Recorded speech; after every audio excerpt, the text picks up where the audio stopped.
உங்கள் எல்லோரையும் மிக அன்போடு இந்த வேத பாட நேரத்திற்கு வரவேற்கிறோம். இன்று நாங்கள் படிக்கப் போகும் சங்கீதம் 80. இது ஒரு முக்கிய சங்கீதம். ஏனென்றால் இந்த நாட்களில் நாங்கள் எழுப்புதல் கூட்டங்கள் அநேக இடங்களில் நடத்தி வருகிறோம். எழுப்புதல் கூட்டங்கள், எங்களை உயிர்ப்பியும் ஆண்டவரே, அந்த ஜெபம் இந்த சங்கீதத்தில் காணப்படுகிறது. அதனால் இந்த எழுப்புதல் என்றால் என்ன, உயிர்ப்பித்தல் கூட்டங்கள் என்று சொன்னால் அதன் அர்த்தம் என்ன, அதை நாங்கள் இந்த சங்கீதத்திலிருந்து கற்றறிவது மிக மிக அவசியம். ஸோ நாங்கள் இப்பொழுது இந்த ஸ்லைட்ஸை காண்பிக்க போகிறோம். இதிலிருந்து நீங்கள் இந்த குறிப்புகளை பெற்றுக்கொள்ள முடியும். இதற்கு நான் கொடுத்திருக்கும் தலைப்பு 5ஆம் வசனத்திலிருந்து எடுக்கப்பட்ட கண்ணீரின் அப்பம், கண்ணீரின் பாத்திரம். இது ஒரு கண்ணீர் சங்கீதம். இன்னொரு விதத்தில் பார்க்க போனால் இது ஒரு கண்ணீர் சங்கீதம். 18ஆம் வசனத்தில் எங்களை உயிர்ப்பியும் என்ற ஜெபம் காணப்படுகிறது. அதனால் இந்த ரெண்டையும் நாங்கள் சம்பந்தப்படுத்த வேண்டும். உண்மையான எழுப்புதல் எப்பொழுது நடைபெறும்? நாங்கள் ஒரு நொறுங்குண்ட நிலைமையில் காணப்படும் பொழுது. பெருமையின் நேரத்தில் எழுப்புதல் நடைபெறாது. நாங்கள் எங்கள் வாழ்க்கை சூழ்நிலைகள் காரணமாக, பாவத்தின் காரணமாக நொறுக்கப்பட்டிருக்கும் பொழுது அதுதான் இந்த எழுப்புதல் ஜெபத்திற்கு சரியான அஸ்திபாரம். ஸோ அதை ஆரம்பத்திலே சொல்லிவிட விருப்பப்படுகிறேன். ஏனென்றால் இன்று எழுப்புதல் கூட்டங்கள் என்று சொல்கிற அநேக இடங்களில் இந்த சங்கீதத்தின் அடிப்படையில் அந்த கூட்டங்கள் நடைபெறவில்லை. நொறுங்குண்ட உள்ளங்கள் உண்மையாக காணப்படுவது அரிது. முக்கியமாக எல்லாரும் ஒரு எதிர்பார்ப்போடு வாராங்க, ஏதோ ஒரு அற்புதம் நடைபெற போகிறது. ஆனால் இந்த சங்கீதத்தில் நாங்கள் அதை காணவில்லை. கண்ணீரின் அப்பம், கண்ணீரின் பாத்திரம், அதன் மத்தியில் ஆண்டவரே நீர் எங்களை உயிர்ப்பியும். கண்ணீர் காலங்கள் எங்கள் வாழ்க்கைக்கு மிக மிக அவசியம். அதன் மூலமாகத்தான் நாங்கள் எங்களுடைய உண்மையான மனித தன்மையை அறிந்து கொள்கிறோம். அப்படிப்பட்ட நேரங்களில் தான் நாங்கள் மனம் நொந்து ஆண்டவரை நோக்கி ஆழமாக ஜெபிக்க ஆரம்பிக்கிறோம். ஸோ ஆண்டவர் அப்படிப்பட்ட கண்ணீர் காலங்கள் எங்கள் வாழ்க்கையில் வர அனுமதி கொடுப்பார். இது இஸ்ரவேல் ஜனத்தின் சரித்திரத்தில் ஒரு மகா நெருக்கடி காலம். பாபிலோனியர்கள் அவர்களை சிறைப்பிடித்து எருசலேமை அழித்து சென்ற காலம். இதை குறித்து நாங்கள் 79ஆம் சங்கீதத்திலும் படித்தோம். இந்த 80ஆம் அதிகாரத்தில் ஒரு ஜெபம் 3 முறை ஏறெடுக்கப்படுகிறது. அதை மிக எளிதில் நீங்கள் உங்களுடைய வேதத்தில் கண்டு கொள்ள முடியும். 3ஆம் வசனம், 7ஆம் வசனம், 19ஆம் வசனம். இந்த 3 வசனங்களிலும் ஒரு ஜெபம் திரும்ப திரும்ப சொல்லப்பட்டுள்ளது. ஸோ ஒரு ஜெபம் இப்படி 3 முறை சொல்லப்பட்டால் ஒரு அதிகாரத்தில் அதற்கு நாங்கள் எங்கள் கவனத்தை செலுத்த வேண்டும். இதில் ஒரு விசேஷித்த தன்மை இருக்கின்றது என்பதை நாங்கள் உணர வேண்டும். ஸோ அதை நாங்கள் இன்னும் சற்று நேரத்தில் பார்ப்போம். 1ஆம் வசனத்தில் இஸ்ரவேலின் மேய்ப்பர் என்று தேவன் அழைக்கப்படுகிறார். 1ஆம் வசனத்தை வாசிக்கும் பொழுது, இஸ்ரவேலின் மேய்ப்பரே, யோசேப்பை ஆட்டு மந்தையை போல் நடத்துகிறவரே செவி கொடும். யோசேப்பு என்று சொல்லும் பொழுது அதுவும் இஸ்ரவேல் மக்களை தான் குறிக்கின்றது. கேருபீன்கள் மத்தியில் வாசம் பண்ணுகிறவரே பிரகாசியும். இஸ்ரவேலின் மெய்ப்பர் என்று சொல்லும் பொழுது நாங்கள் உடனடியாக யாருடைய மைக் மியூட் பண்ணப்பட இல்லை. தயவு செய்து உங்களுடைய மைக் மியூட் பண்ணப்படாமல் இருந்தால் அதை மியூட் பண்ணிக்கொள்ளுங்கள். சத்தங்கள் கேட்குது. நன்றி. இஸ்ரவேலின் மெய்ப்பர் என்று சொல்லும் பொழுது உடனடியாக நாங்கள் 3 காரியங்களை சொல்ல முடியும். வழிநடத்தும் தேவன், காக்கும் தேவன், பராமரிக்கும் தேவன். அது ஒரு மெய்ப்பனுடைய 3 முக்கிய கடமைகள். வழிநடத்துதல், மந்தையை காக்க வேண்டும், மந்தையை பராமரிக்க வேண்டும், மந்தையின் தேவைகளை சந்திக்க வேண்டும். அந்த விதத்தில் சங்கீதக்காரன் தேவனை காண்கிறார், இஸ்ரவேலின் மெய்ப்பர். அது எங்களுக்கு எவ்வளவு ஒரு அருமையான ஒரு பெயர். அவர் எங்களுடைய மெய்ப்பர் என்றபடியால் அவர் எங்களை வழிநடத்துவார், எங்களை காப்பார், எங்களை பராமரிப்பார். இங்கேயும் நாங்கள் ஒரு ஜெபத்தை காண்கிறோம். இந்த 1ஆம் வசனத்தில் எங்களுக்கு செவி கொடும், செவி கொடும். ஆடுகள் பயத்தில் வேதனையில் கதறும் குரலுக்கு செவி கொடுப்பார். ஆடுகள் பயப்படும் பொழுது கதறும், அலற ஆரம்பிக்கும். அந்த குரலை மெய்ப்பன் கேட்டு செவி கொடுத்து செயல்பட ஆரம்பிப்பார். ஆடுகளாகிய நாங்கள் இப்படி கூக்குரலிடும் நேரத்தில், பயத்தில், வேதனையில், என்னதான் செய்வதென்று தெரியாத நிலைமையில் நாங்கள் இந்த மெய்ப்பனை நோக்கி குரல் கொடுக்கும் பொழுது அவர் எங்களுக்கு செவி கொடுப்பார். இப்போ அடுத்த ஸ்லைடை பார்ப்போம். அடுத்த ஸ்லைடில் யாத்ராகமம் 25:22 அங்கே நான் உன்னை சந்திப்பேன், கேருபீன்களின் மத்தியில் வாசம் செய்யும் தேவன் என்றும் 1ஆம் வசனத்தில் சொல்லப்பட்டுள்ளது. அதை கொஞ்சம் விவரமாக பார்க்க வேண்டும் என்றால் இந்த யாத்ராகமம் 25:22 நாங்கள் வாசிக்க வேண்டும். கிருபாசனத்தின் மீதிலும் சாட்சி பெட்டியின் மேல் நிற்கும் 2 கெருபீன்களின் நடுவிலும் இருந்து நான் இஸ்ரவேல் புத்திரருக்காக உனக்கு கற்பிக்க போகிறவைகளை எல்லாம் உன்னோடு சொல்லுவேன். தேவன் மோசேயை எங்கே சந்தித்தார்? இந்த கேருபீன்களின் மத்தியிலிருந்து, நடுவிலிருந்து மோசேயோடு சந்தித்து அவருக்கு அநேக கட்டளைகளை கொடுத்தார். இன்னொரு விதத்துல சொல்ல போனால் எங்கள் மத்தியில் வாசம் பண்ணும் தேவன். ஆரம்பத்திலேயே சங்கீதக்காரன் இந்த தேவனை குறித்து நல்ல அறிவை கொண்டுள்ளவன் என்று நாங்கள் சொல்ல முடியும். அவர் எங்களுடைய மெய்ப்பர் மாத்திரமல்ல, அவர் எங்கள் மத்தியில் வாசம் பண்ணும் தேவன். இன்னும் ஒரு அருமையான வார்த்தை இந்த 1ஆம் வசனத்தில் பாவிக்கப்பட்டுள்ளது, பிரகாசியும். பிரகாசியும். எங்கள் இருள் குழப்பத்தின் மத்தியில் அவர் பிரகாசிப்பார். எங்கள் எல்லாருக்கும் இப்படிப்பட்ட காலங்கள் வரும். எங்கள் வாழ்க்கையில் இருள் சூழ்ந்த காலங்கள், குழப்பத்தின் காலங்கள். அப்படிப்பட்ட நேரங்களில் எங்களுக்கு வெளிச்சம் அவசியம். இந்த ஆண்டவர் இஸ்ரவேலின் தேவன் பிரகாசிப்பார். தேவ வெளிச்சம் எங்களுக்கு காண்பிக்கப்படும். 1ஆம் வசனத்திலிருந்தே எவ்வளவு அருமையான சத்தியங்களை கற்றுக்கொள்ள முடியும். எப்பொழுதும் நாங்கள் வேதத்தின் அடிப்படையில் தேவனை கண்டறிய வேண்டும். அதை இந்த 1ஆம் வசனத்திலேயே நாங்கள் படித்திருக்கிறோம். இப்பொழுது 2ஆம் வசனத்துக்கு வரும் பொழுது சங்கீதம் 80:2ஆம் வசனம், ஒற்றுமை. எழுப்புதல் நடைபெற வேண்டும் என்றால் தேவனை நாங்கள் அறிந்திருக்க வேண்டும். எங்களுடைய உள்ளங்கள் நொறுங்குண்ட நிலைமையில் காணப்பட வேண்டும். எங்கள் மத்தியில் ஒற்றுமை காணப்பட வேண்டும். 3 நிபந்தனைகள் எழுப்புதல் நடைபெற வேண்டும் என்றால். ஏப்ராயிம், பென்யமீன், மனாசே என்பவர்களுக்கு முன்பாக நீர் உமது வல்லமையை எழுப்பி எங்களை ரட்சிக்க வந்தருளும். இதுவும் ஒரு ஜெபம்.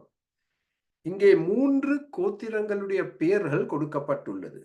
ஏப்ராயிம், என்னுடைய பெயர் பென்யமின், மனாசே. இப்பொழுது அடுத்த ஸ்லைடை பார்த்தால் இந்த 3 கோத்திரங்களில் இருக்கும் விசேஷித்த தன்மை என்ன? ஏப்ராயிம், மனாசே யோசேப்பின் 2 புதல்வர்கள். பென்ஜமின் யோசேப்பின் உடன் பிறந்த சகோதரன். அப்பொழுது யோசேப்போடு நெருங்கிய சம்பந்தப்பட்ட 3 கோத்திரங்கள். இதன் அருமை என்னவென்றால், இந்த 3 கோத்திரங்களும் எப்பொழுதும் வனாந்திர பிரயாணத்தில் ஒன்றாக அணிகளாக நடந்தார்கள். அவர்கள் பிரிக்கப்படவில்லை. எப்பொழுதும் ஒன்றாக காணப்பட்டார்கள். எங்களுக்குள்ள பாடம் என்ன? எங்கள் மத்தியில் ஒற்றுமை இல்லாவிட்டால் எழுப்புதல் வராது. நாங்கள் எவ்வளவு தான் ஈயா கூவா என்று கத்தினாலும் எழுப்புதல் வராது. நாங்கள் ஒற்றுமையாக இருக்க வேண்டும். பிளவுபட்ட உறவுகள் இருந்தால் அது சரிப்படுத்தப்பட வேண்டும். மன்னிப்பு கேட்கப்பட வேண்டும். ஐக்கியம் ஸ்தாபிக்கப்பட வேண்டும். அப்பொழுதுதான் தேவ ஆவியானவர் எங்கள் மேல் இறங்குவார். நாங்கள் இந்த எதிர்பார்க்கும் எழுப்புதலை நாங்கள் எதிர்பார்க்க முடியும். என்ன ஜெபம் ஜெபிக்கப்பட்டது? இந்த 2ஆம் வசனத்தில், தேவன் தம் வல்லமையினால் முழு நாட்டையும் ரட்சிக்க எழுந்தருள வேண்டும். யோசேப்பு என்று சொன்னால் அது முழு நாட்டையும் குறிக்கின்றது.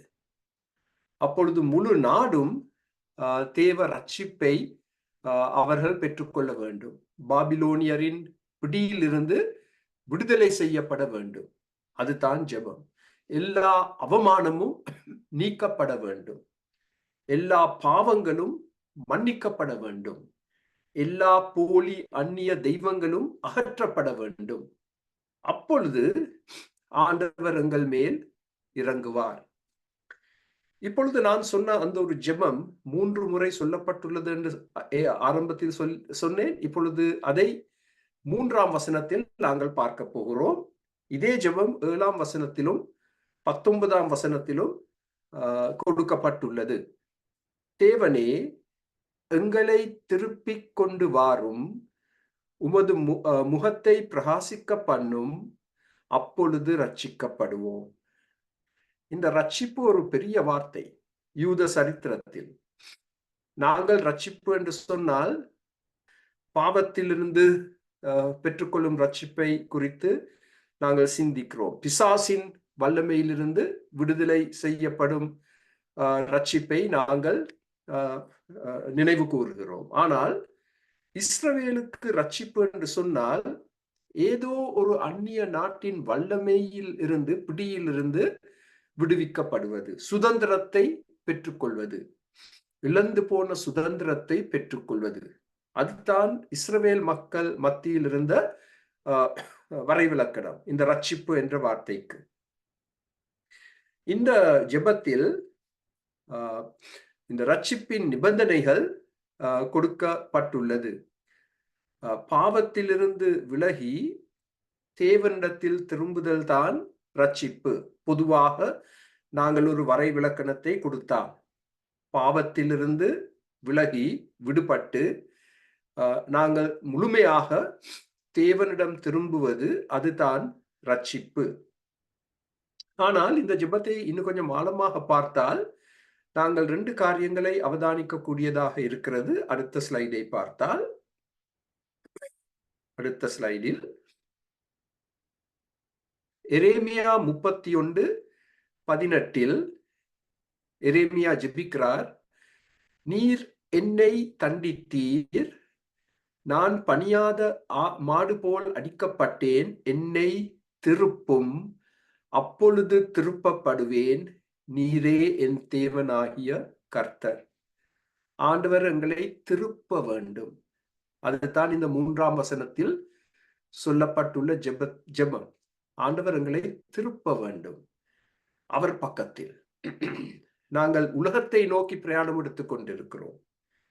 நாங்கள் பாவத்தை நோக்கி பிரயாணம் செய்து கொண்டிருக்கிறோம். ஆண்டவர் அந்த பாதையில் அவர் இடைப்பட்டு எங்களை அவர் பக்கம் திருப்ப வேண்டும். அதை ஆண்டவர் எப்படி பூர்த்தி செய்வார்?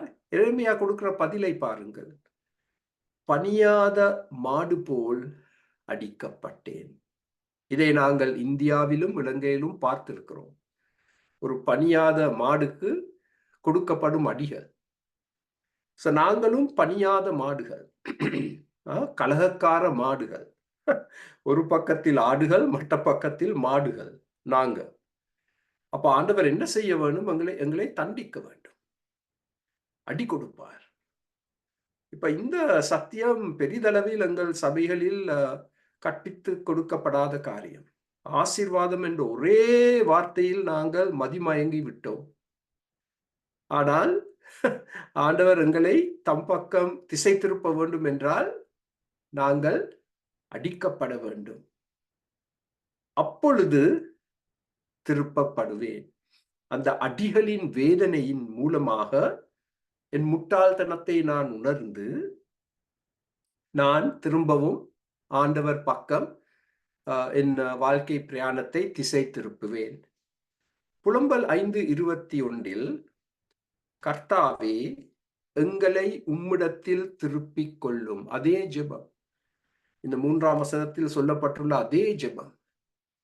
உம்மிடத்தில் எங்களை திருப்பிக் கொள்ளும், அப்பொழுது திரும்புவோம். பூர்வ காலத்தில் இருந்தது போல எங்கள் நாட்களை புதியவைகளாக்கும். இது ஆண்டவருடைய செயல். எங்களை அவர் பக்கத்தில் சேர்ப்பது, திசை திருப்புவது முற்றிலும் ஆண்டவருடைய செயல். எங்களை உம்மிடத்தில் திருப்பிக் கொள்ளும். எங்களால் அந்த திசை திருப்பத்தை செய்ய முடியாது. நாங்கள் கலகக்கார மாடுகள். அந்த கலகத்தில் தான் தொடர்ச்சியாக ஈடுபட்டிருப்போம். எங்களால் திசை திருப்ப முடியாது. அது ஆண்டவர் செய்ய வேண்டும். பாருங்கள் எவ்வளவு அழகாக இந்த புலம்பல் ஜெபம் முடிவடைகிறது. பூர்வ காலத்தில் இருந்தது போல எங்கள் நாட்களை புதியவைகளாக்கும். எங்கள் தேவன் எல்லாவற்றையும் புதிதாக செய்யும் தேவன். புதிய பொருட்களை பார்ப்பதில் சந்தோஷப்படுகிறோம். புதிய ஒரு ஆடை, ஒரு ஷர்ட், சாரி பெற்றுக்கொண்டால் சந்தோஷப்படுகிறோம். ஒரு புதிய வாகனத்தை பெற்றுக்கொண்டால் சந்தோஷப்படுகிறோம். அதே போல் ஆவிக்குரிய விதத்தில் ஆண்டவர் எங்களுக்காக புதிய காரியங்களை கொடுக்க செய்ய காத்திருக்கிறார். ஆனால் நாங்கள் ஒரு நொறுங்குண்ட நிலைமையில் காணப்பட வேண்டும். முந்திய செழிப்பான சந்தோஷமான நிலைமைக்கு எங்களை கொண்டு வரும். அதுதான் இந்த ஜெபத்தின் அர்த்தம். ஒரு காலத்தில் நாங்கள் எவ்வளவு சந்தோஷமாக வாழ்ந்தோம். சத்துருக்களை குறித்து பயப்படாமல், நாட்டு நல்லா செழிப்பா வளமுள்ள நாடாக காணப்பட்டது. ஆனால் இப்பொழுது எல்லாம் மோசமாக்கப்பட்டது, அழிக்கப்பட்டுள்ளது, எரிக்கப்பட்டுள்ளது. அந்த முந்திய நிலைமைக்கு எங்களை கொண்டு வரும். சிறை இருப்பிலிருந்து எங்களை மீட்டு திரும்பவும் சொந்த நாட்டுக்கு கொண்டு வார். அதுதான் இந்த ஜெபத்தின் மற்ற அர்த்தம். நாங்கள் பாபிலோன் நாட்டிற்கு எடுத்து செல்லப்பட்டுள்ளோம். அநேகர் கொல்லப்பட்டார்கள். அநேகர் வழியில் மரித்திருப்பார்கள். 800 மைல் தூர பிரயாணம், அதை தாங்கிக் கொள்ள முடியாமல் அநேகர் வழியில் மரித்திருப்பார்கள். இப்பொழுது எஞ்சி இருக்கும் அந்த ஜனம் செய்யும் ஜெபம், இந்த சிறை இருப்பிலிருந்து, பாபிலோனிய சிறை இருப்பிலிருந்து எங்களை மீட்டு நாங்கள் திரும்பவும் எங்களுடைய தாய் நாட்டை பார்க்க வேண்டும். தேவ சமூகம், தேவ தயவு நமக்கு காண்பிக்கப்பட வேண்டும். தேவ முகம் நம்மை நோக்கி பிரகாசிக்க வேண்டும். இதுவரைக்கும் நாங்கள் தேவ தயவை இழந்து விட்டோம். எங்கள் பாவத்தின் காரணமாக, முட்டாள்தனத்தின் காரணமாக தேவ சமூகத்தை இழந்து விட்டோம். இப்பொழுது நாங்கள் திரும்பவும் தேவ முகத்தை பார்க்க வேண்டும். அது பிரகாசித்துக் கொண்டிருக்கும் முகமாக இருக்க வேண்டும். இதுதான் இந்த மக்களுடைய ஜெபம்.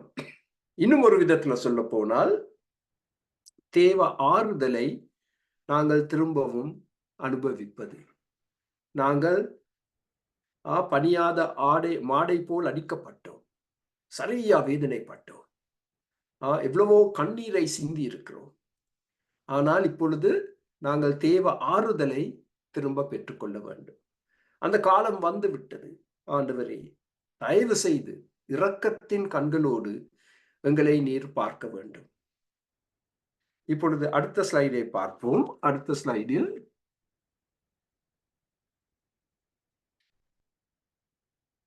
தேவனுக்கு கொடுக்கப்பட்டுள்ள இன்னும் ஒரு பெயர். அவர் இஸ்ரவேலின் மெய்ப்பர், அவர் பிரகாசிக்கும் தேவன், அவர் கேருபீன்களின் மத்தியில் வாசம் செய்யும் தேவன், இப்பொழுது அவர் சேனைகளின் தேவன் என்று 3 முறை சொல்லப்பட்டுள்ளது. 4ஆம் வசனத்தில், 14ஆம் வசனத்தில், 19ஆம் வசனத்தில். அதை நீங்கள் உங்களுடைய பைபிள்ல சிவப்பு நிற பேனாவினால் கோடிட்டுக் கொள்ள முடியும். சேனைகளின் தேவன் என்று சொன்னால் அதன் அர்த்தம் என்ன? பரலோகத்தின் சேனைகளை ஆட்சி செய்பவர். பரலோகத்தில் சேனைகள் உண்டு. தேவன் அதை அவருடைய நோக்கங்களுக்காக பாவிப்பார். ஆனால் அதை ஆட்சி செய்பவர் எங்கள் தேவன். ஆங்கிலத்தில் கமாண்டிங் ஆபீசர் என்று சொல்லுவோம். அது எங்கள் தேவன். இதே சத்தியம் வேதத்தில் இன்னும் அநேக இடங்களில் சொல்லப்பட்டுள்ளது. 2 உதாரணங்களை மாத்திரம் உங்களுக்கு எடுத்து சொல்ல விருப்பப்படுகிறேன். சங்கீதம் 24:10. யார் இந்த மகிமையின் ராஜா? அவர் சேனைகளின் கர்த்தரானவர், அவரே மகிமையின் ராஜா. சேனைகளின் கர்த்தர். நாங்கள் மிகவும் நேசிக்கும் சங்கீதம் 46 11ஆம் வசனத்தில் சேனைகளின் கர்த்தர் நம்மோடு இருக்கிறார். யாக்கோபின் தேவன் நமக்கு உயர்ந்த அடைக்கலமானவர். சேனைகளின் கர்த்தர் நம்மோடு இருக்கிறார். அப்பொழுது நாங்கள் எதற்காக பயப்பட வேண்டும்? எந்த எதிரியையும் அவர் மேற்கொள்ளுவார். யுத்தம் ஆண்டவருடையது, எங்களுடையதல்ல. சேனைகளின் கர்த்தர். இந்த சத்தியங்களை நாங்கள் எங்கள் பிரயோஜனத்துக்காக ஞாபகப்படுத்திக் கொள்ள வேண்டும். நாங்கள் எல்லாரும், நான் உட்பட, மிக எளிதில் நாங்கள் அதைரியப்படுகிறோம். ஆனால் இப்படிப்பட்ட சத்தியங்களை, தேவ நாமங்களை நாங்கள் திரும்ப திரும்ப நாங்கள் எங்களுக்காக ஞாபகப்படுத்திக் கொள்ளும் பொழுது எங்களை அறியாமலே எங்களுக்குள் ஒரு எழுப்புதல் ஏற்படும். எழுப்புதல் எப்பொழுது ஏற்படும்? தேவனுடைய அறிவை நாங்கள் இன்னும் ஆழமாக அறிய வரும் பொழுது, தேவ அறிவு விருத்தி அடையும் பொழுது, எழுப்புதல் வருவதற்கு நாங்கள் ஒரு சரியான சூழ்நிலையை உருவாக்குகிறோம். சங்கீதக்காரன் கூறுகிறார் இந்த 4ஆம் வசனத்தில், தேவ கோபாக்கினையின் புகைக்கூடாக ஊடுருவ முடியாத ஜெபங்கள். நாங்கள் ஜெபித்து விட்டோம், ஆனால் தேவனுடைய கோபாக்கினையின் புகைக்கூடாக எங்கள் ஜெபங்கள் ஊடுருவ முடியாமல் தடை செய்யப்பட்டுள்ளது. இங்கே நாங்கள் தேவனை குறித்து இன்னும் ஒரு சத்தியத்தை ஞாபகப்படுத்திக் கொள்ள வேண்டும். தேவ கோபாக்கினையின் தேவன். பாவத்தை வெறுக்கும் தேவன், பாவத்தை தண்டிப்பார். தேவ கோபாக்கினை. இன்றைய காலங்களில் இந்த தேவ கோபாக்கினை உச்சரிக்கப்படாத ஒரு தேவனுடைய நாமம். ஆனால் விசேஷமாக சங்கீத புத்தகங்களில் இது பெரிதளவில் உச்சரிக்கப்படும் ஒரு நாமம். இன்று நாங்கள் இதை கேள்விக்குறியலாக பார்க்க போனால், யூத மக்கள் இதை எப்படி கேள்விக்குறியலாக பார்த்தார்களோ அதே விதமாக நாங்களும் எங்கள் மனதிலும் சில கேள்விக்குறிகள் எழும்பும். முதலாம் கேள்வி, நாம் ஜெபிக்கும் பொழுதும் தேவனே எங்கள் மேல் கோபமாய் இருக்கிறார். எவ்வளவோ ஜெபித்து விட்டோம், ஆனால் தேவன் எங்கள் மேல் இன்னும் கோபமாகத்தானே இருக்கிறார். அப்படித்தான் யூத மக்கள் சிந்தனை செய்தார்கள். ஏனென்றால் விடுதலை வருவதற்கு 70 வருஷம் எடுத்தது. 70 வருஷம், அது ஒரு நீண்ட காலம், ஒரு முழு ஆயுள் காலம். அதனால் அநேகர் அந்த ஜெபத்தின் பதிலை பார்க்கவில்லை. அதனால் தான் இந்த கேள்வி எழும்புகிறது. இரண்டாவது, ஜெபித்து என்ன பிரயோஜனம்?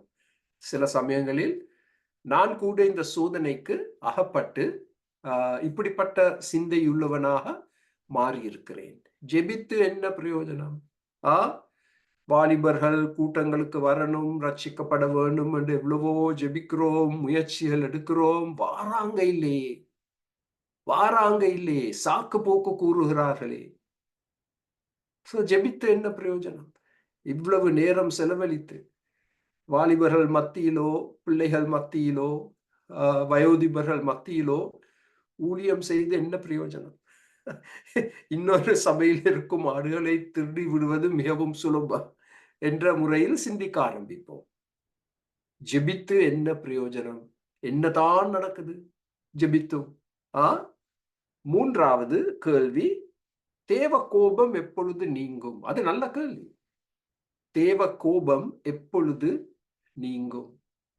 அதுக்கு மிக சுருக்கமான பதில், நாங்கள் மனம் திரும்பி பாவங்களை விட்டுவிட்டு பாவ அறிக்கை செய்து தேவ மன்னிப்பை பெற்றுக்கொள்ளும் பொழுது தேவ கோபம் நீங்கும். இப்ப அடுத்த ஸ்லைடை பார்ப்போம். தாங்க முடியாத சோகம். 5ஆம் வசனம். கண்ணீராகிய அப்பத்தை அவர்களுக்கு போஜனமாகவும் மிகுதியான கண்ணீரையே அவர்களுக்கு பானமாகவும் கொடுத்தீர். இதன் அர்த்தம் என்ன? இப்படிப்பட்ட அனுபவங்களுக்கு கூடாக பிரயாணம் செய்யும் பொழுது ஒரு அர்த்தம் சாப்பிடும் பொழுதும் அழுதார்கள். சாப்பிடுவதற்கு மனம் இல்லை. ஒரு சின்ன ரொட்டி துண்டை வாய்க்குள்ள போட்டாலும் கண்களிலிருந்து கண்ணீர் அப்படியே விழுந்து கொண்டிருக்கிறது. அதுதான் இதன் அர்த்தம். எங்களுக்கு சில சமயங்களில் அப்படிப்பட்ட ஒரு அனுபவம் வருது. கொஞ்சம் உணவை வாய்க்குள்ள போட முயற்சி எடுக்கிறோம், ஆனால் அது உள்ளுக்கு போவது இல்லை. ஏன்?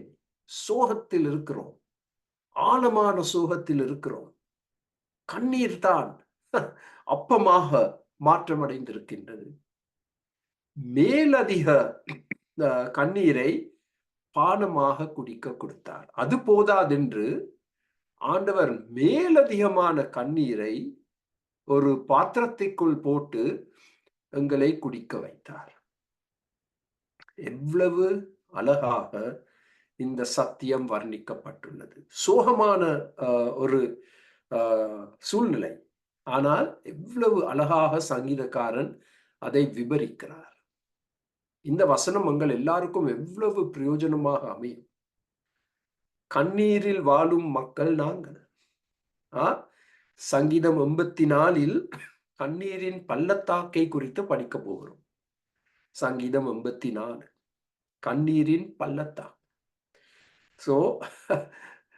எங்க கனடாவில் நாங்கள் ஷாப்பிங் போகும் பொழுது, எங்களுடைய குரோசரிஸை வாங்க போகும் பொழுது அநேக டிஷ்யூ பெட்டிகளை வாங்கி கொண்டு செல்ல வேண்டும். ஏன்?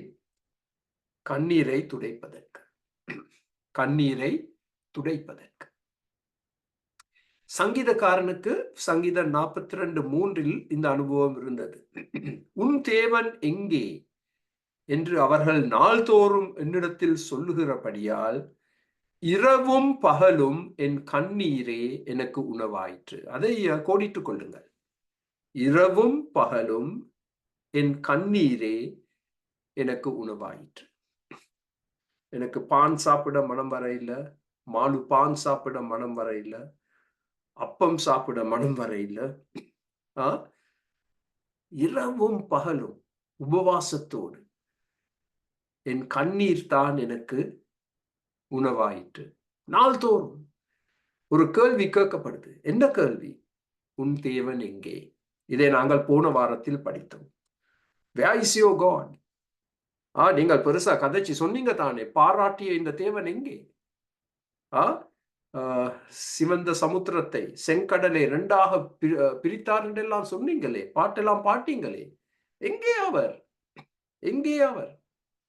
இப்படிப்பட்ட மோசங்கள் உங்களுக்கு நடைபெறுவதற்கு அவர் என்ன தூங்கிக் கொண்டா இருக்கிறார் என்று நகைத்தார்கள் சத்துருக்கள். அதை கேட்டு சங்கீதக்காரன் மிகவும் உபத்திரவப்பட்டு நொறுங்குண்ட உள்ளத்தோடு கண்ணீரை சிந்த ஆரம்பித்தார். அருமையானவர்களே, கண்ணீர் நல்லது. கண்ணீரை நாங்கள் ஒரு எதிரியாக பார்க்க கூடாது. ஆண்டவர் அதை ஒரு நோக்கத்தோடு எங்களுக்கு கொடுத்தார்.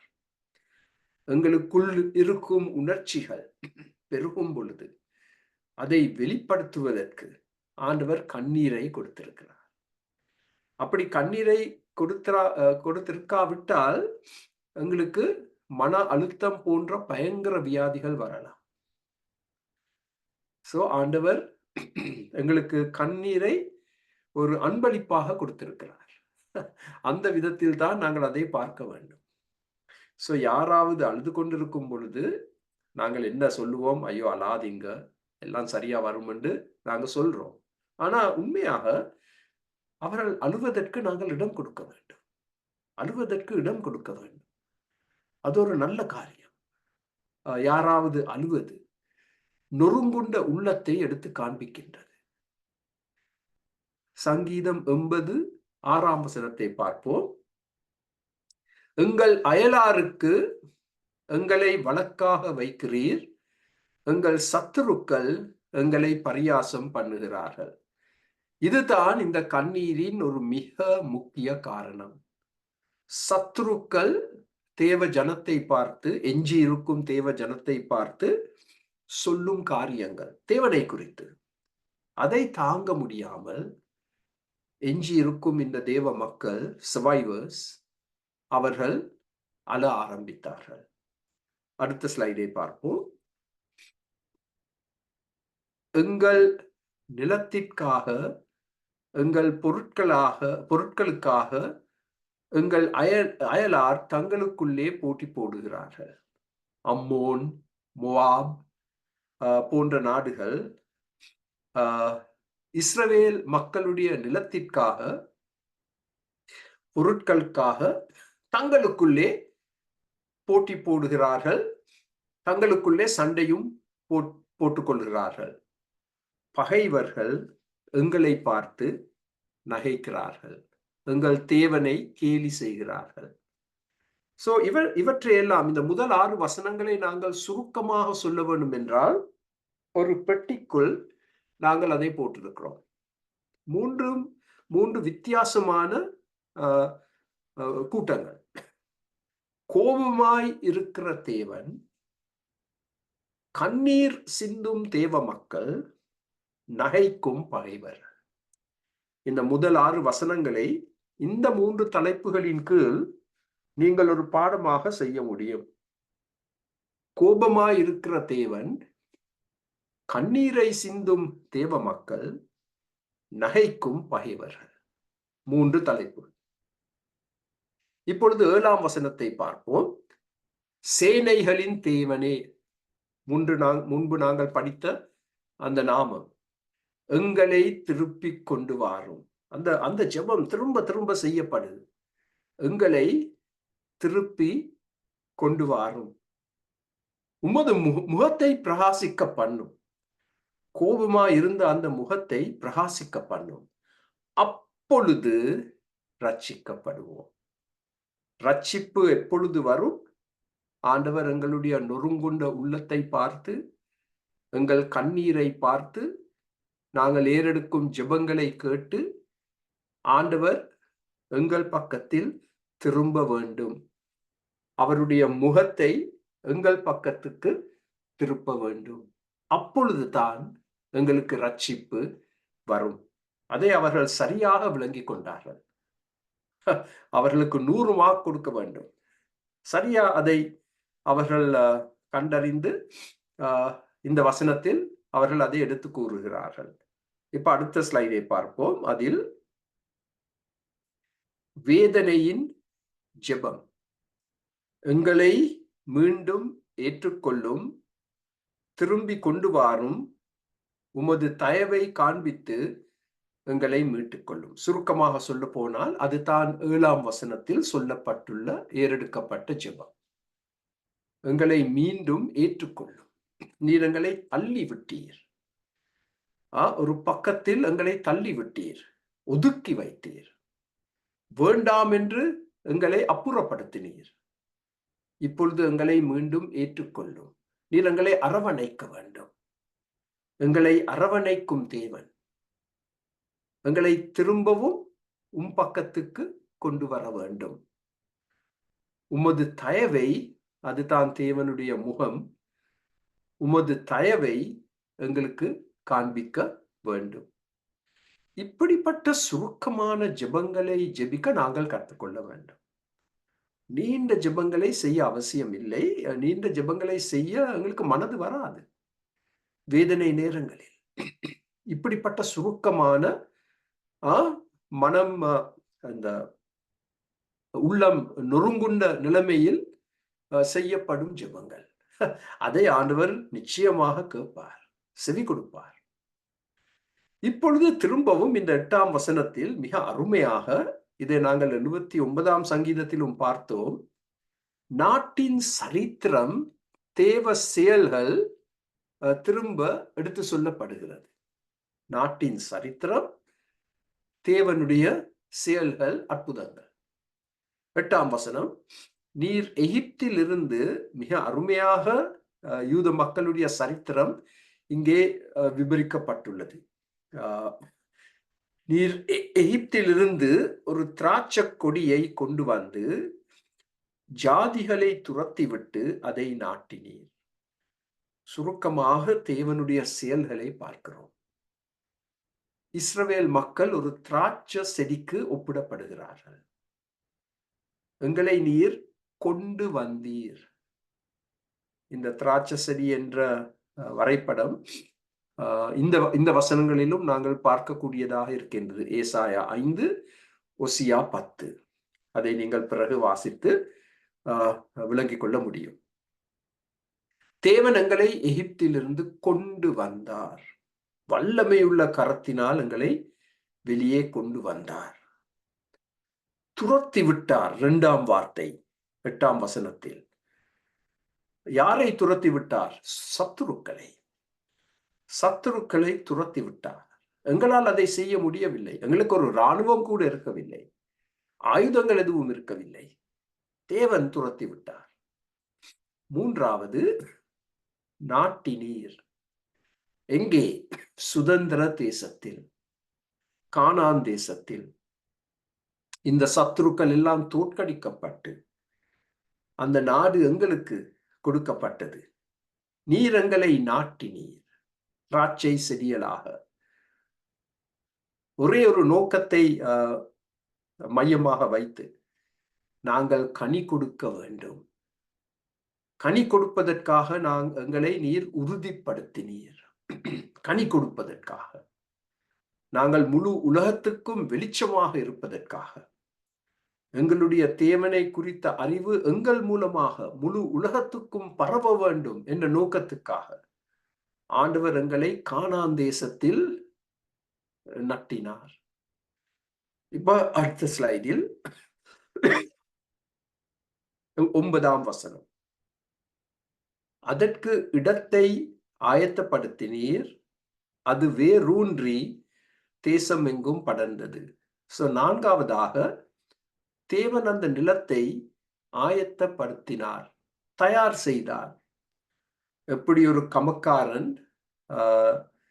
ஒரு நிலத்தை கொத்தி அதை இந்த தாவரங்களை விதைப்பதற்கு தயார் செய்வதை போல், ஆண்டவர் இந்த நிலத்தை தம்முடைய ஜனத்திற்காக ஆயத்தப்படுத்தினார். ஒரு செழிப்புள்ள நாடாக மாற வேண்டும் என்ற நோக்கத்துக்காக ஆண்டவர் ஆயத்தப்படுத்தினார். 5வது, ஆழமாக வேரெடுக்க செய்தார். நாங்கள் புது தாவரங்களை நட்டும் பொழுது அது அதி சீக்கிரமாக வேரெடுக்காவிட்டால் அந்த தாவரம் மரித்து போகும். இங்கே கனடாவில் அதுக்கு சில மருந்துகள் இருக்கு. அந்த ஒரு புதிய தாவரத்தை நட்டும் பொழுது அது நன்றாக வேரெடுப்பதற்காக அந்த மருந்தை நாங்கள் போட்டால், தண்ணிக்குள் கலந்து போட்டால், அதிசயமான முறையில் அந்த தாவரம் நன்றாக 4 திசைகளிலும் வேரெடுத்து வளர ஆரம்பிக்கும். 6வது, அது எங்கும் பரவ ஆரம்பித்தது. உடனடியாக அது படரவில்லை, படிப்படியாக விரிவடைந்தது. அது ஆண்டவர் இஸ்ரவேல் மக்களுக்காக செய்த அதிசயங்கள். அதை இஸ்ரவேல் மக்கள் தங்களுக்கு ஞாபகப்படுத்தி கொடுத்துக் கொள்கிறார்கள். அடே, எங்கட சரித்திரத்தை பாருங்கடா, எங்கட சரித்திரத்துல இப்படியெல்லாம் ஆண்டவர் செயல்பட்டாரே, அதை நாங்கள் எப்படி மறந்து விடலாம்?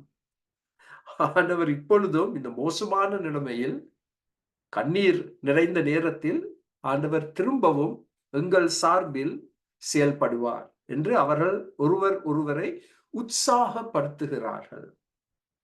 ஒருவர் ஒருவரை உற்சாகப்படுத்துவதற்கு ஒரு தலை சிறந்த முறைமை சரித்திரத்தை எடுத்து சொல்வது. அது வேத சரித்திரம் மாத்திரமல்ல, எங்களுடைய குடும்ப சரித்திரமாகவும் இருக்க வேண்டும். ஆண்டவர் எப்படி எங்களுடைய குடும்பத்தில் செயல்பட்டார். இப்பொழுது 10ஆம் வசனத்துக்கு வரும் பொழுது, இஸ்ரவேலின் செழிப்பு உயர்வு, அதை அவர்கள் விவரித்து சொல்ல போகிறார்கள். அதின் நிழலால் மலைகளும் அதின் கிளைகளால் திவ்யமான கேதுருக்களும் மூடப்பட்டது. மலைகளும் கேதுருக்களும், திரும்பவும் 2 படங்கள் வரையப்படுகிறது. மக்கள் எண்ணிக்கையில் பெருக ஆரம்பிக்கும் பொழுது பள்ளத்தாக்குகளையும் மலைகளையும் மூடினார்கள் என்ற விதத்தில் அழகாக எடுத்து சொல்லப்பட்டுள்ளது. பாப்புலேஷன் எக்ஸ்ப்ளோஷன் என்று சொல்வோம். பாப்புலேஷன் எக்ஸ்ப்ளோஷன், ஜனத்தொகை பயங்கர விதத்தில் விரிவடைய ஆரம்பித்தது. வல்லமையுள்ள கேதுருக்களை போல் மக்களுடைய பெலனும் அதிகரித்தது. கேதுருக்கள் ஒரு வல்லமையுள்ள மரம். இது எதை எடுத்து காண்பிக்கின்றது? உடல் ஆரோக்கியம். அதுவும் அவசியம். எண்ணிக்கையில் பெருகும் பொழுது வியாதி வந்தால் பெரும் அழிவு ஏற்படலாம். ஆண்டவர் காத்தார். எந்தவித வியாதியும் வராமல், கொள்ளை நோயும் வராமல், இவர்களுக்கு நல்ல உடல் ஆரோக்கியத்தோடு பெலத்தோடு செயல்படுவதற்கு ஆண்டவர் கிருபை கொடுத்தார். நான் என்னுடைய வாழ்க்கையின் இந்த காலகட்டத்தில் ஒவ்வொரு நாளும் செய்யும் ஒரு ஜெபம், ஐயோ, எனக்கு உடல் ஆரோக்கியத்தை தாரும், சரீர பெலனை தாரும், மன கூர்மையை தாரும். இவற்றைத்தான் நான் ஒவ்வொரு நாளும் ஜெபமாக கேட்கிறது. மற்ற காரியங்கள் அவசியம் இல்லை. நாங்களும் இப்படிப்பட்ட ஜெபங்களை செய்ய கற்றுக்கொள்ள வேண்டும். Give me a strong skeletal frame, a sharp mind and mobility. இங்கேயும் அங்கேயும் சென்று ஊழியங்களில் ஈடுபட கூடியதாக எனக்கு நீர் இந்த கிருபைகளை கொடுத்தால் போதும் ஆண்டவரே. இப்ப அடுத்த ஸ்லைடை பார்ப்போம். அடுத்த ஸ்லைடில் 11ஆம் வசனம்.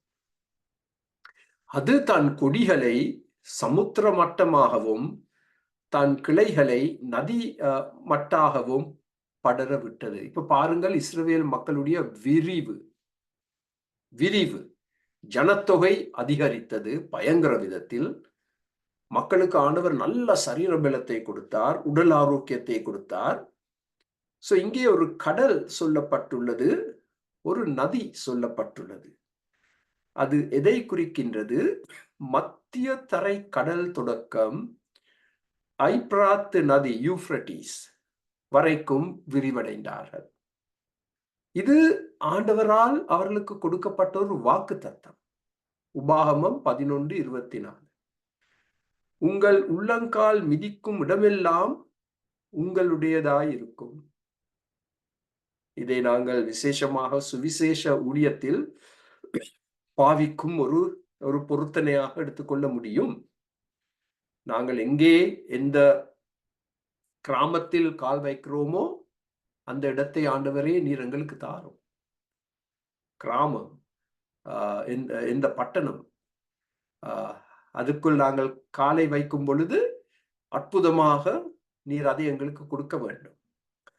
வனாந்திரத்தையும் லீபனோனையும் தொடங்கி ஐப்ராத்து நதியையும் தொடங்கி கடைசி சமுத்திரம் வரைக்கும், அதாவது மத்தியதரை கடல் வரைக்கும் உங்கள் எல்லையாய் இருக்கும்.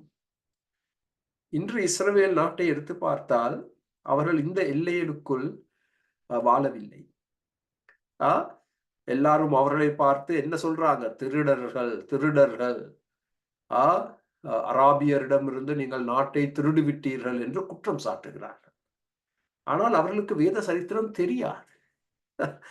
வேத பொருத்தனைகள் தெரியாது. சோ அப்படி கேள்வி கேட்பவர்களுக்கு நாங்கள் இப்படிப்பட்ட வசனங்களை எடுத்து காண்பிக்க வேண்டும்.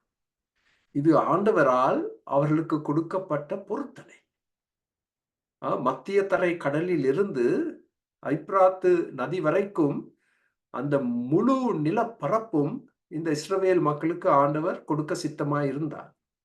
ஒரே ஒரு காலகட்டத்தில் தான் இஸ்ரவேல் மக்கள் இந்த நிலப்பரப்பை ஆட்சி செய்தார்கள் என்று சொல்லலாம். 1 ராஜாக்கள் 4:24 இஸ்ரவேலின் பொற்காலம், கோல்டன் ஏஜ். சொலமன் ராஜாவின் கீழ் யுத்தங்கள் ஒன்றும் நடைபெறவில்லை. பயங்கர விரிவு, சமாதானம், செழிப்பு, பொருளாதார செல்வங்கள். நதிக்கு இப்புறத்தில் இருக்கிற திப்சா முதற்கொண்டு ஆசா மட்டுமுள்ளவை எல்லாவற்றையும் நதிக்கு இப்புறத்தில் உள்ள சகல ராஜாக்களையும் ஆண்டு வந்தான். அவனை சுற்றி எங்கும் சமாதானமாய் இருந்தது. சொலமன் ராஜாவை குறித்து சொல்லப்பட்ட சாட்சி. சோ அவருடைய ஆட்சியின் கீழ் தான் முழுமையாக அல்ல, இந்த உபாகமம் 11:24 ஓரளவு பூர்த்தி அடைந்தது. அதற்கு பிறகு இஸ்ரவேல் மக்களுக்கு இந்த நிலப்பரப்பு முழுமையாக அவர்கள் கைவசமாகவில்லை. அதை இன்று கூட நாங்கள் காண்கிறோம். சோ அடுத்த ஸ்லைடை பார்ப்போம். அடுத்த ஸ்லைடில் இப்பொழுது இந்த சரித்திர பாடத்தில் ஒரு திசை திருப்பம் ஏற்பட போகிறது. இப்பொழுது மாத்திரம் என்ற 2 வார்த்தைகள் 12ஆம் வசனத்தில். இப்பொழுதோ வழி நடக்கிற யாவரும் அதை பறிக்கும்படியாக அதன் அடைப்புகளை ஏன் தகர்த்து போட்டீர்? இப்பொழுது தாழ்த்தப்பட்டார்கள். இந்த உயர்வான நிலைமையிலிருந்து, விரிவடைந்த நிலைமையிலிருந்து தாழ்த்தப்பட்டார்கள்.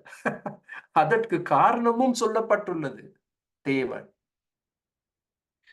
எப்படி விரிவை கொடுத்தாரோ அதே போல் தேவன் அவர்களை தாழ்த்தினார். அதை நாங்கள் மறக்க கூடாது.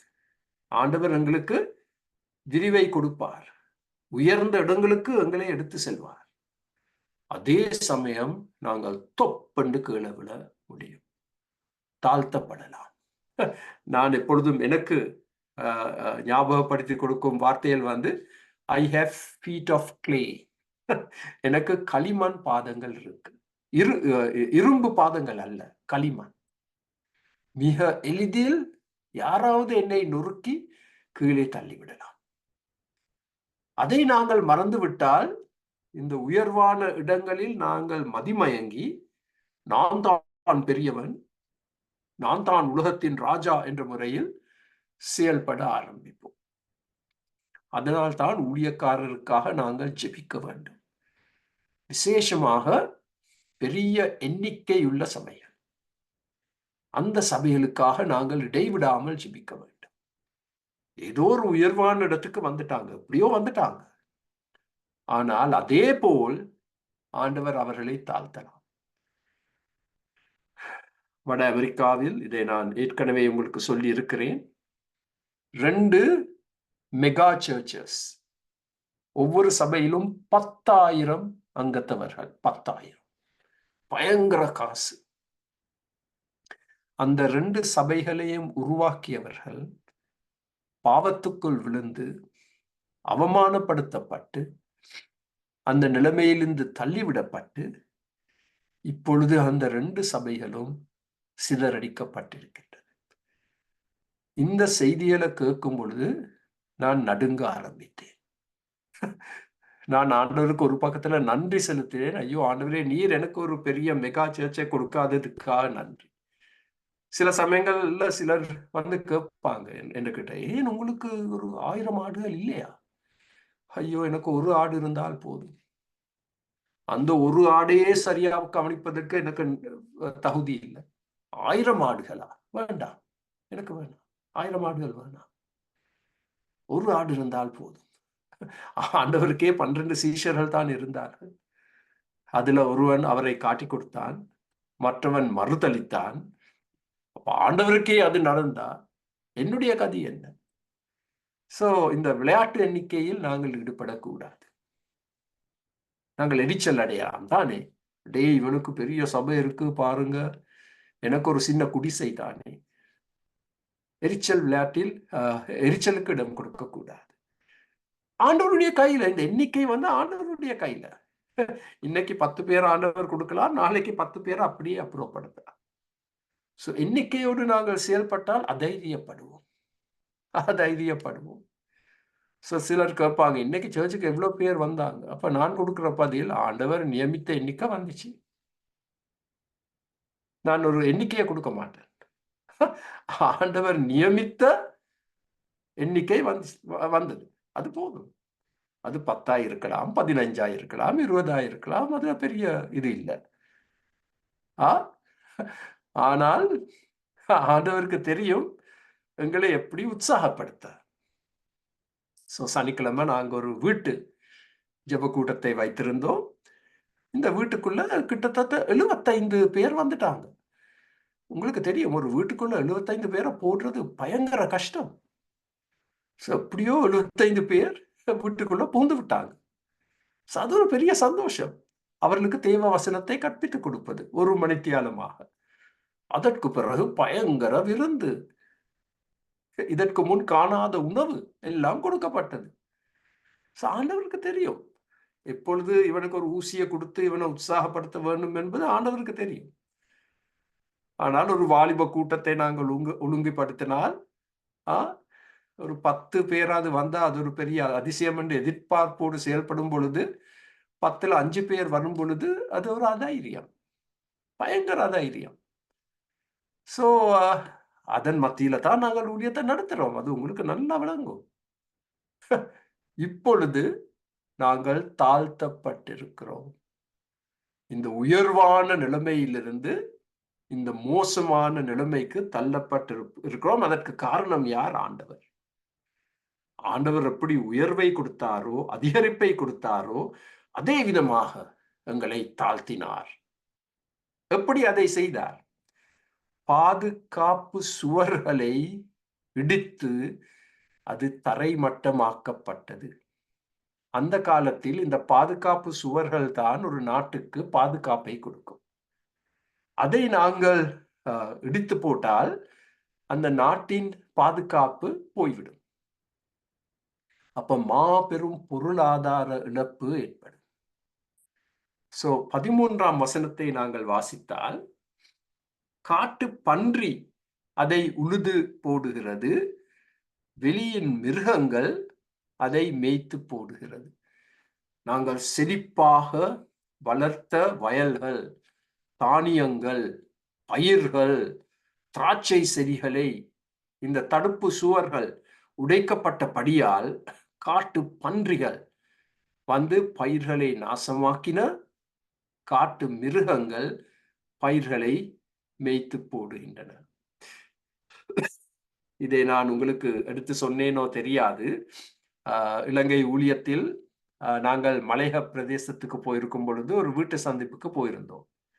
அப்ப அந்த அம்மா கொஞ்சம் துக்கமா இருந்தாங்க. அப்ப நான் கேட்டேனே, நீங்க இப்படி துக்கமா இருக்கிறீங்க? அப்ப அவங்க சொன்னாங்க, ஐயோ பாஸ்டர், நான் ஒரு அன்னாசி பழத்தை வளர்த்தேன். நல்லா அது ஒரு தொக்க பழமாக வளர்ந்து இன்னும் ஒரு நாள் வைக்கலாம், அதற்கு பிறகு வெட்டி அதை நாங்கள் பாவிக்கலாம் என்று மனது வைத்திருந்தேன். அடுத்த நாள் நான் வந்து பார்க்கும் பொழுது காட்டு பன்றி அதை அப்படியே சாப்பிட்டு விட்டது. அப்ப நான் அந்த அம்மாவோடு அழ ஆரம்பித்தேன். என்ன செய்வது? காட்டு பன்றியை போய் தேடி தேடி சுட்டு வயிற்றுல இருந்து அந்த அன்னாசி பழத்தை வெளியே எடுப்பதா? செய்ய முடியாது. நாங்கள் துக்கப்பட்டோம். அப்ப பாருங்க, இந்த வசனத்துல காட்டு பன்றி சொல்லப்பட்டிருக்கு. காட்டு பன்றி அதே போல் வெளியின் மிருகங்கள் எங்களுடைய எல்லா வயல்களையும் மோசமாக்கி எல்லா தானியங்களையும் சாப்பிட்டு இதுல வெட்டுக்கிளியலும் வந்திருக்கலாம்.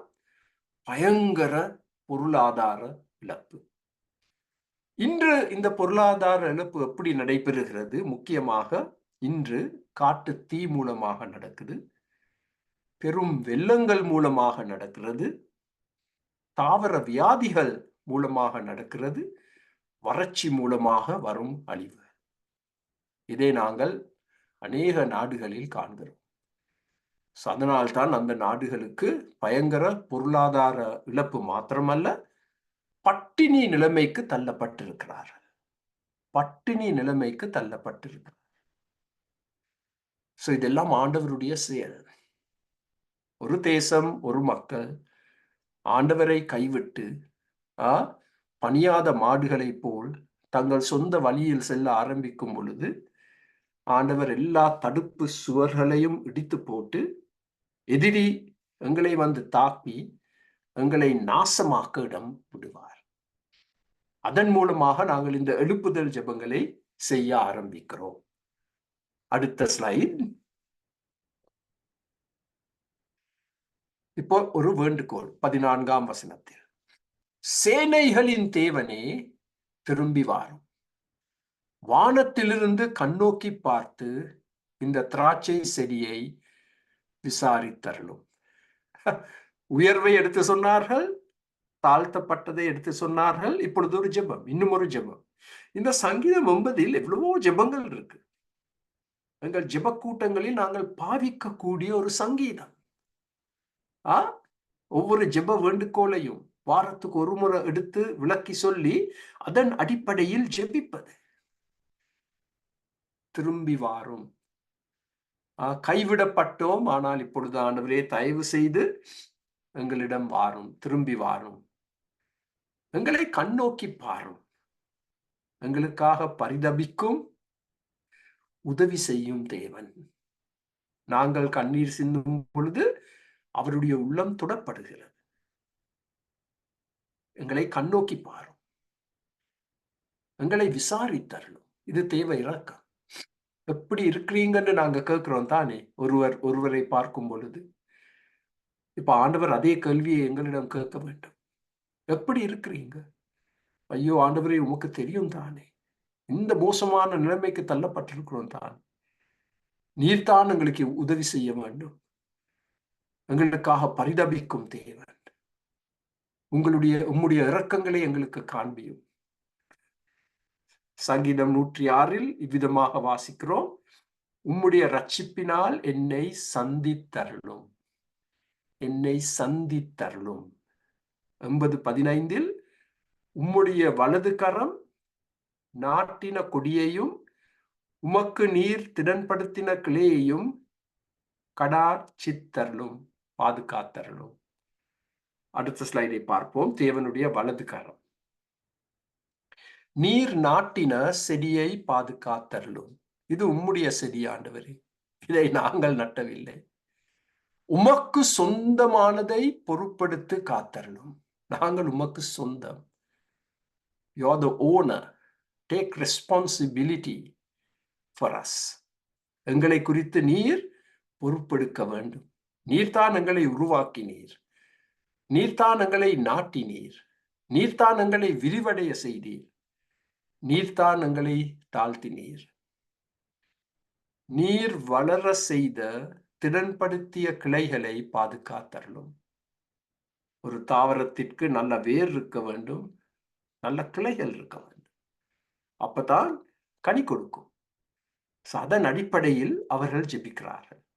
16ஆம் வசனத்தில், அது அக்கினியால் சுடப்பட்டும் வெட்டுண்டும் போயிற்று, உம்முடைய முகத்தின் பயமுறுத்தலால் அழிந்து போகிறார்கள். திரும்பவும் அந்த நியாய தீர்ப்பை எடுத்து கூறுகிறார்கள்.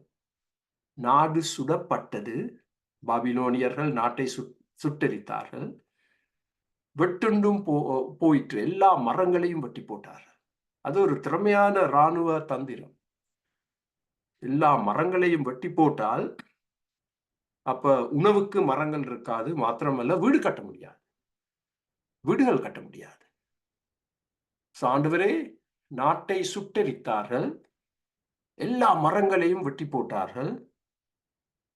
இப்ப நாங்கள் என்ன செய்வது ஆண்டவரே? தேவ முகத்தின் பயமுறுத்தலால், தேவ முகத்தை குறித்து நீங்கள் 2 காரியங்களை சொல்ல வேண்டும், அறிந்திருக்க வேண்டும். தேவ முகம் பிரகாசிக்கும் முகம். அதைத்தான் நாங்கள் எல்லாரும் விரும்புகிறோம். பிரகாசிக்கும் தேவ முகம், the outshining of God's face. பிரகாசிக்கும் தேவ முகம். ஆனால் அதே சமயம் அதே முகம் பயமுறுத்தலின் முகமாக மாறலாம். அப்பொழுதுதான் தேவ கோபாக்கினை, தேவனுடைய தண்டனைகள் எங்களுக்கு கொடுக்கப்படுகிறது. The face of God that shines can become a terror to us. பயமுறுத்தலின் முகமாக மாறக்கூடாது. அதற்காக நாங்கள் அவரை நோக்கி வேண்டிக் கொள்ள வேண்டும். அதனால்தான் இதெல்லாம் ஜெபங்கள், எல்லாம் ஜெபங்கள். அடுத்த ஸ்லைட். தேவ கரம் 17ஆம் வசனம். உமது கரம் உமது வலது பாரிசத்து புருஷன் மீதிலும் உமக்கு நீர் திடப்படுத்தின மனுஷகுமாரன் மீதிலும் இருப்பதாக.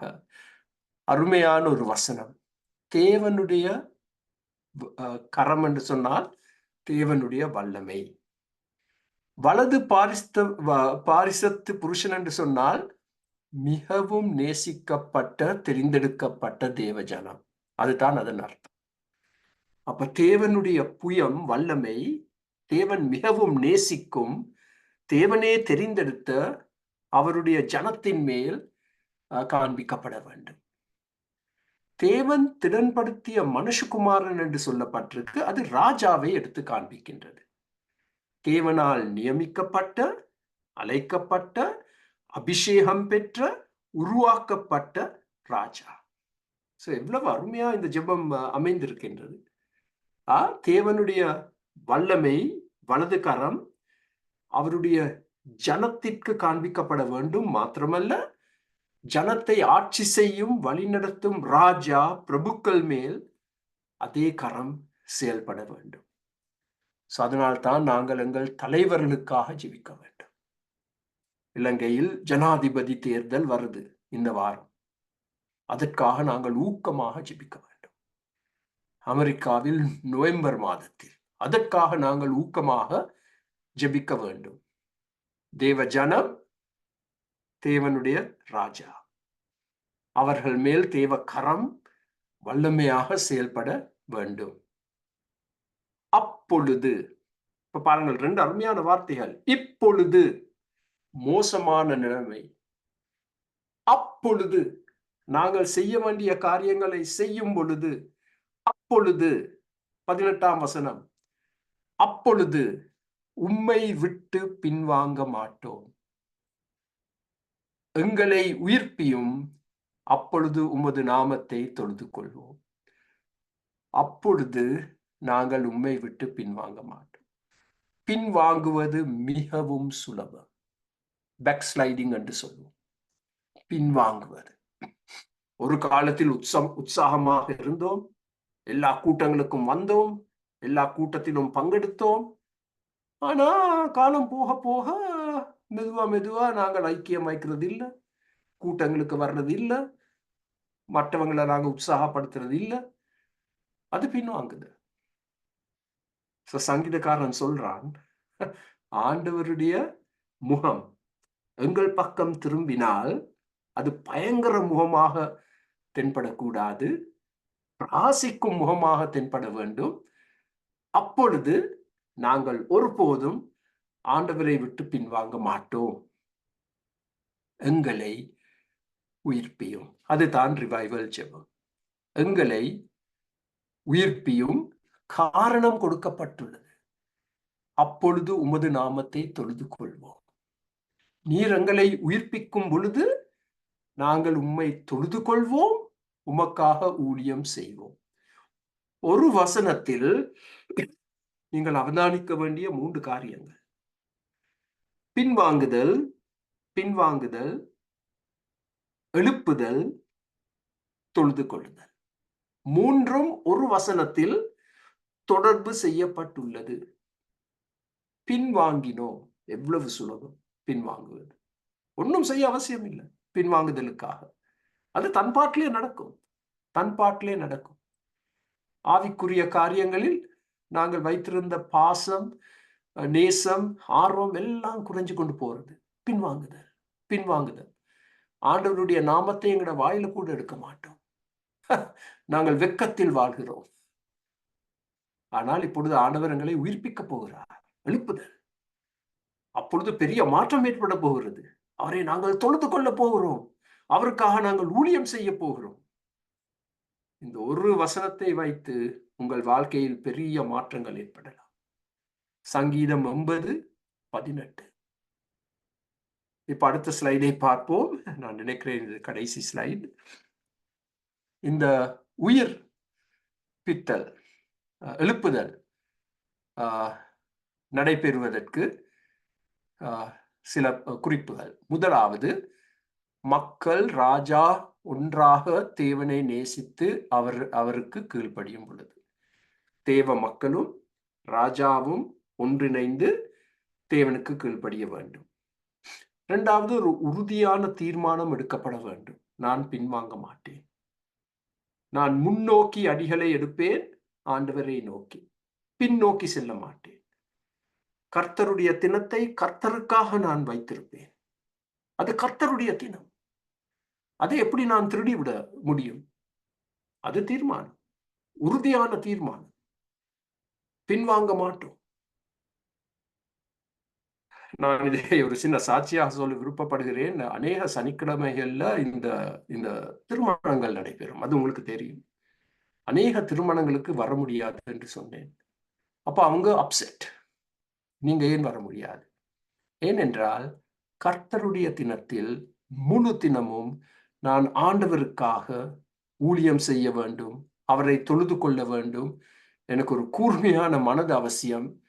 சனிக்கிழமையில உங்களோட திருமணத்துக்கு வந்தா இரவு 12 மணி வரைக்கும் காத்திருக்க வேண்டும். முடியாது, வர முடியாது. மன்னித்துக் கொள்ளுங்கள், வர முடியாது.